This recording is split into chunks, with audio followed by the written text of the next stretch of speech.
Hello Pandatos, Panda here, and welcome to a video that is a little bit different from what I normally do. This is a very short tutorial video on how to remove the background from a Vroid 1 very quickly, very easily, and efficiently. Most people might already know this, but those of you who do not, hopefully I will be of help. So first thing we're going to do, obviously in Vroid Studio, we're going to click this little camera icon up here. Now that we're in the photo booth, as it says up here, we can, well, I like to turn blink off. And depending on how you want the eyes positioned, you can turn off the look at camera checkbox and move the eyes as freely as you want to. You can even desync the gaze by unchecking the box right here. And then you can move one eye after the other. I'm just going to keep it like that, just for demonstration purposes. You can also change the expressions here. You may already know this, as I've said before, but, you know, it might help a few people. I have no idea what that is. I kind of like that expression, though. Anyway, now what we're going to be doing is, from this list on the left, we're going to go down to backgrounds. Assuming you don't want to change the position of your avatar, which in which case go to poses, or you can use default animations as well, and you can move your avatar with pivot points. Just remember to turn off the controller when you're done. I really like this. I think I might actually keep it. One thing I like to do is move the arms down so that it doesn't have that default outstretched, almost cross, just positioning of Vroid. And then what we want to do is go to background.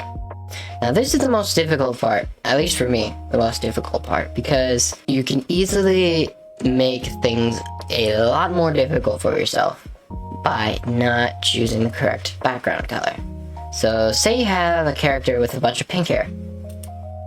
Well, you probably don't want to go for any color pink, because what the computer seems to do, at least with the tool we'll be using to remove the background, is it will choose any near color that is on the outside. If it's on the inside, like say I go for a dark green, if it's on the inside, it's not going to matter, because it won't edit that. It will just cut this out, unless you have, say, a strip of green coming from the outside to the inside of the eye. Maybe you have that, I don't know. Maybe in which case you don't want green. So for my character, in my case, I use green. I have tried to use gray, but that also goes into the clothes, so it all depends on how your avatar is colored. So I go for dark green, because that seems to work the best for me. Before you make a picture, remember to go to the post-processing tab, again on the left list, anti-aliasing, and set it to high. It isn't really that noticeable in a picture, but hey, any little bit helps. It removes just some of the less fine edges. And then we save it. Now we're going to move on to the photo manipulation program. Both links for the programs that I'm using in the video will be in the description. And yeah, see you there. Alright, so now that we're in the photo editor, I'm using Photopea, a free image manipulation program that uses your web browser. So you really don't need to download anything, it's just quicker if you want to. It just gives you a button you can click from your desktop so you can go directly into it. Still uses your browser, but hey, it's faster, whichever you prefer. And we're going to just open from computer here. And now we're going to open that. So the first thing that needs to be done, if it isn't already, which in this program it should have done it already, but you need to rasterize the image if it is not rasterized already. And sometimes when you paste an image in, especially if it's an image over an image, like an overlay, it will automatically convert to a smart object, and so you have to rasterize it, because for some reason it doesn't let you edit, at least in terms of cutting stuff out. I hope it makes sense. Okay, so first thing we're gonna do is assuring that, you know, all that stuff is done. then we're going to be going to the image and holding shift, not control, but shift, and just clicking on the green. You see there's the little dotted lines there. You can hold shift, you can let go of shift as well, but if you do that and click something else, it's gonna move the selection entirely. Holding shift, it groups the selections. So now it's fuzzied on both sides. Now for the gaps like this, hopefully you can just click. Again, it's not the greatest, but it's what I do.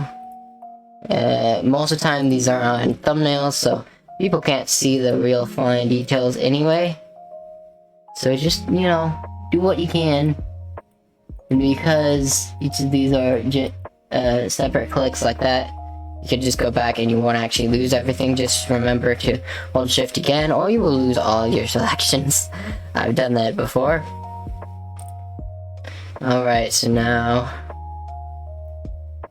And again, you don't need to worry about crunching your fingers up, trying to stay on the shift button the entire time. You can rest as many times as you want.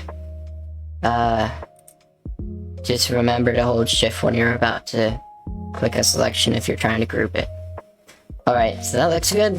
Now all we gotta do is either press backspace or delete. I press backspace. And there we go. Right click. With the magic wand tool selected, and just deselect. And you should have a pretty decent looking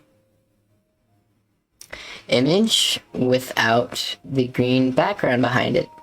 You probably want to save this image as a PNG, because that will keep the transparent background on it. And save that so that you can just put the picture over your background or over the base of your thumbnail.